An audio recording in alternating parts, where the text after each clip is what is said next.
In the unforgiving realm of professional boxing, words are often used as weapons long before fists ever fly.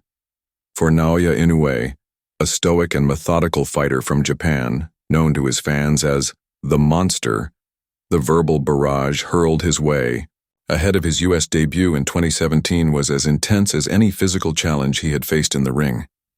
Antonio Nieves, the confident American challenger, made it his mission to delegitimize the Japanese phenom's record and reputation.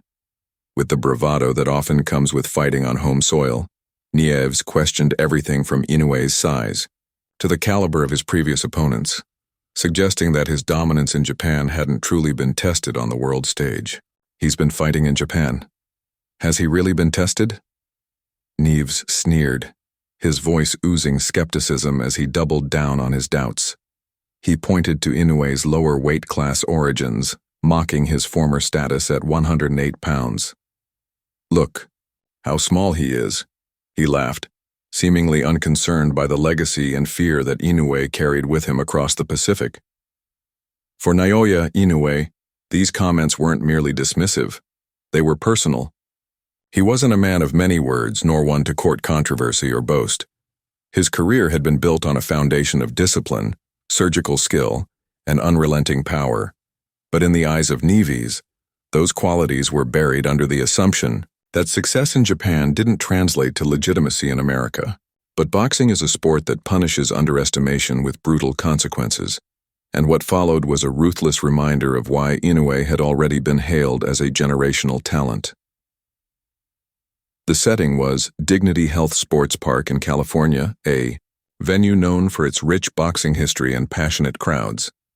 It was September 9th, 2017, and the stage was set for a pivotal moment in Inoue's journey, a chance to not only defend his WBO junior bantamweight title, but to stake his claim among the sport's elite in the American spotlight. Inoue had fought and conquered formidable opponents before, but this was his first performance on U.S. soil, and he approached it with the gravity of a warrior entering enemy territory. To him, this wasn't just another defense. It was a debut, an unveiling, and an opportunity to silence doubters once and for all. Nieves entered the ring draped in patriotic colors, the cheers of his countrymen ringing in his ears. His record, a respectable 18 wins with only one close loss, gave him a veneer of credibility. He looked sharp, confident, and ready to back up his words. Across from him stood Inoue, dressed in dark, understated tones. There was no pageantry. In his entrance, just a quiet intensity that spoke volumes. His eyes, focused and cold, gave no indication of nervousness or doubt. Inoue's demeanor was that of a man who had not come to entertain but to execute. As the first round began, the contrast in styles was immediately evident. Nieves, animated and eager, tried to dictate the pace. He threw combinations with intention, hoping to catch Inoue early and set the tone. But Inoue, true to his nature, didn't flinch. He moved with a controlled calm, using his jab to feel out the distance, gauging his opponent's rhythm and reflexes. Each step he took was calculated, each movement purposeful. He wasn't chasing Nieves. He was studying him, dissecting his timing with the precision of a surgeon. The opening round was competitive but revealing. Inoue's jab landed with frequency, and while Nieves remained active, his shots lacked the sharpness needed to truly worry the Japanese champion. Inoue's defense was subtle but effective, slipping punches by inches, using angles to reposition himself, and always keeping Nieves within his range. By the end of the round, it was clear that Inoue had already started to download the information he needed. His stoic expression never changed, but his body language told the story of a fighter preparing to pounce. The second round saw Inoue begin to assert himself more aggressively. His right hand began to find a home behind Nieves' guard, and his left hook, one of the most feared punches in the division, started to land with regularity. The difference in power was immediately noticeable. Inoue's punches didn't just connect, they thudded with purpose, each shot sounding like a hammer against a drum. Nieves tried to respond, attempting to fire back with flurries, but he found himself outmatched in both speed and accuracy. Inoue's counters were sharp, often landing first and with far greater effect. As the fight progressed into the third round, the intensity escalated. Inoue began targeting the body with ferocity. His left hooks dug into Neva's ribs, causing visible discomfort.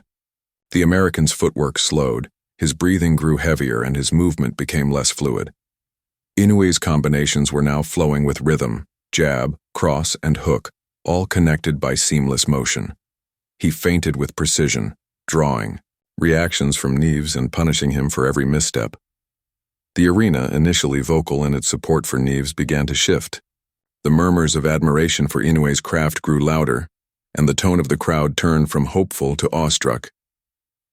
By the fourth round, Neves was clearly in trouble.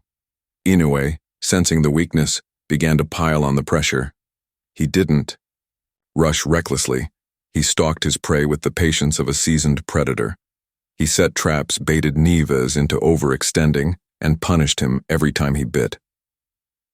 The body shots became more frequent and more devastating, each one landing with the kind of force that drains the will to fight. Neves tried to push forward, throwing wild combinations in an attempt to shift momentum, but Inoue's counters were too fast, too accurate, and too painful. The fifth round marked the turning point. Early in the round, a vicious combination to the body dropped Neves to the canvas.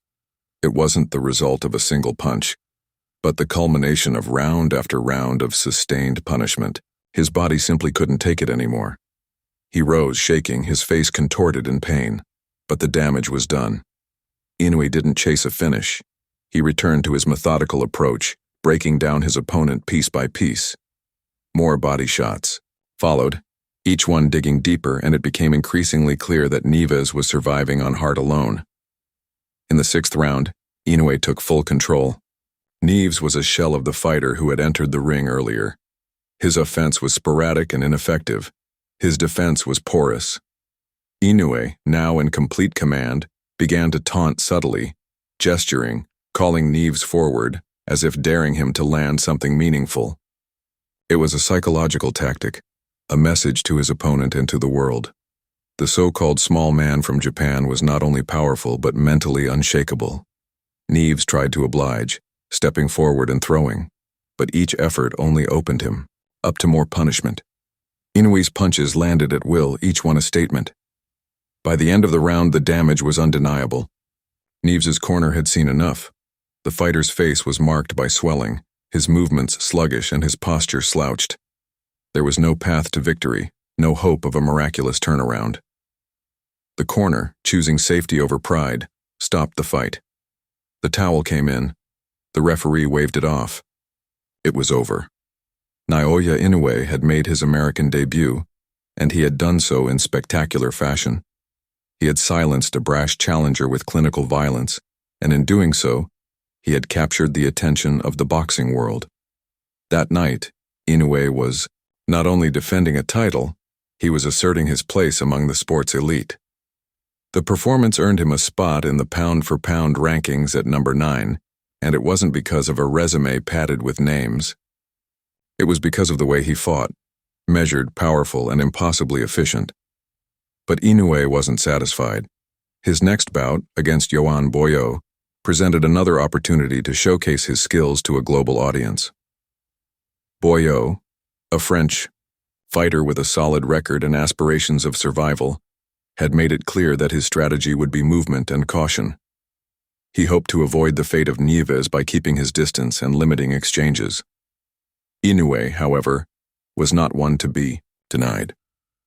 From the opening bell, Inoue attacked the body with familiar precision. His left hook found Boyo's ribs again and again, each one forcing a visible reaction. Boyo danced and moved, but he couldn't avoid the punishment. In the second round, he was dropped. Saved by the bell, he returned for the third, only to face more pressure. Inoue closed the distance quickly and efficiently, launching another brutal body shot that folded Boyo to the canvas. The fight was stopped, and once again, Inoue had proved that survival was a luxury he seldom granted. His rise continued as he entered the prestigious World Boxing Super Series, a tournament designed to determine the best bantamweight on the planet. In the quarterfinals, Inoue faced Juan Carlos Payano, a former WBA champion known for his toughness and experience. Many predicted a difficult test. Instead, they witnessed a moment of violent brilliance. Within seconds of the opening bell, Inoue unleashed a crisp 1-2 combination that ended the fight. Payano was out cold. The crowd erupted. The knockout was so sudden, so precise that analysts struggled to process what they had seen. It was named Ring Magazine's Knockout of the Year, and it became another defining moment in Inoue's growing legend. Before that, Inoue had faced Ricardo Rodriguez in a defense of his WBO super flyweight title. Rodriguez was a capable contender riding a winning streak, and he entered the fight with confidence. Inoue, as always, was composed and calculating. The early rounds were competitive, but Inoue's adaptability began to surface. He found his range, exploited openings, and began to control the fight. In the third round, his corner advised him to emphasize the left hook. Inoue listened. 30 seconds in, Rodriguez was down. A second knockdown quickly followed. The referee waved it off. Another dominant performance.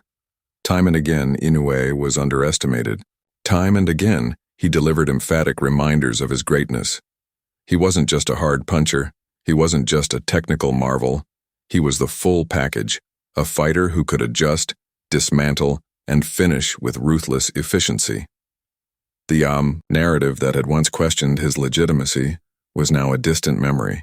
Inoue had transformed from a regional sensation into a global force, and each opponent who stepped into the ring with him came away with a newfound respect, or regret.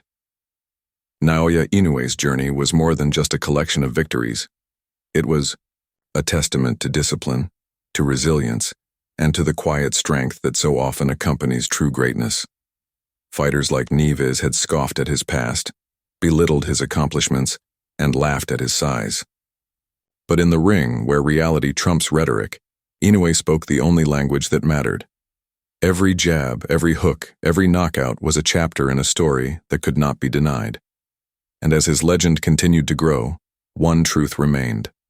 Those who underestimated the monster did so at their own peril.